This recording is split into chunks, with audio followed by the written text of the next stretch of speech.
18 जून 2023। यह वह दिन था जब ओशन गेट ने अपने सबमर्सिबल टाइटन के जरिए टाइटैनिक शिपरेक तक एक कमर्शियल मिशन लॉन्च किया था। लेकिन सिर्फ 90 मिनट्स के बाद यह मिशन एक खौफनाक ट्रेजेडी में बदल गया। सबमर्सिबल का कार्बन फाइबर हल डीप ओशन का प्रेशर बर्दाश्त ना कर सका और पूरी सब एम्प्लड हो गई, जिसमें 5 लोग पलक झपकते ही खत्म हो गए। 2 साल बाद अब यूएस कोस्ट गार्ड ने एक 335 पेजेस पर मबनी रिपोर्ट जारी की है, जिसमें यह कहा गया है कि यह एक ऐसा हादसा था जिससे आसानी से बचा जा सकता था। रिपोर्ट के मुताबिक ओशन गेट ने जो सबसे बड़ा जुर्म किया वो यह था कि उन्होंने मॉडर्न इंजीनियरिंग प्रोटोकॉल्स को फॉलो ही नहीं किया। जो मैनुअल्स थे वह आधे अधूरे थे और सबमर्सिबल को टेस्ट करने का तरीका गैर महफूज था। कंपनी ने टाइटन के साथ हुए पहले वाकयात के बावजूद उसे इस्तेमाल करना जारी रखा, वह भी बगैर प्रॉपर हल चेक के। यह कोई टेक्निकल छोटी मोटी गलती नहीं थी, बल्कि इसे जानबूझकर की गई लापरवाही कहते हैं। जसन नोइबाबा, जो कोस्ट गार्ड की इन्वेस्टिगेशन बोर्ड के चेयरमैन हैं, उन्होंने कहा कि हादसे में जाया होने वाली 5 जिंदगियां आसानी से बच सकती थी। टाइटन का हल कार्बन फाइबर का बना था, एक ऐसा मटेरियल जो पहले कभी किसी डीप सी वेसल में इस्तेमाल ही नहीं हुआ। कार्बन फाइबर का मसला यह है कि यह प्रेशर में अपनी लेयर्स खोल देता है, जिसे डिलैमिनेशन कहा जाता है। एक्सपर्ट्स ने पहले ही वर्ण किया था कि यह मटेरियल डीप सी के लिए भरोसेमंद नहीं है, लेकिन ओशन गेट ने फिर भी इग्नोर किया। 2021 और 22 के मिशंस में हल के अंदर कुछ क्रैक्स जैसी आवाजें भी रिकॉर्ड हुई, लेकिन किसी ने इस पे एक्शन नहीं लिया।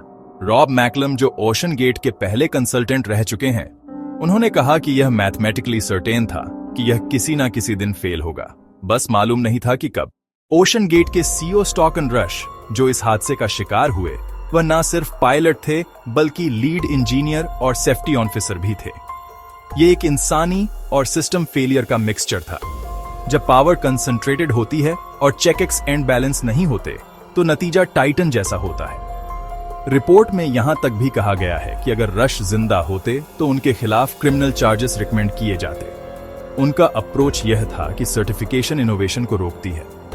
उन्होंने जानबूझकर अपनी सबको किसी भी सर्टिफिकेशन से गुजरने से रोका। कंपनी के अंदर सेफ्टी कंसर्न्स उठाना मना था। जो लोग खतरे की तरफ इशारा करते उन्हें या तो इग्नोर किया जाता या निकाल दिया जाता था।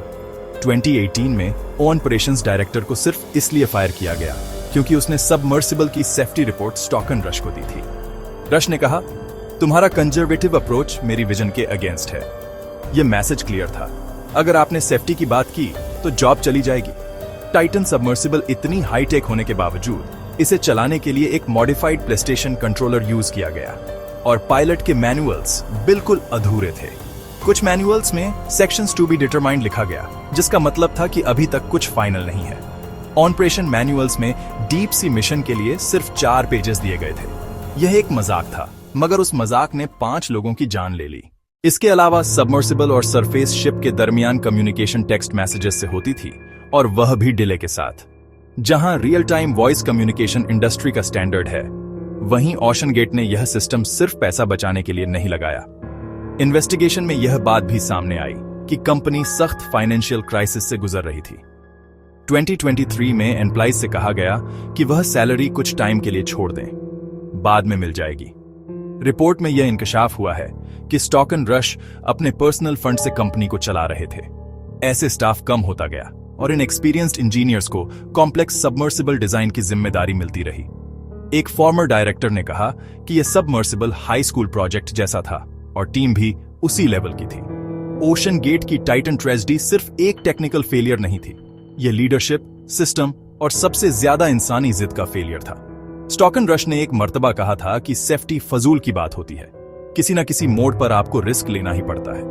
मगर इस दफा वो रिस्क किसी थ्रिल का हिस्सा नहीं बना, बल्कि वो एक लाशों का दर्दनाक सफर बन गया।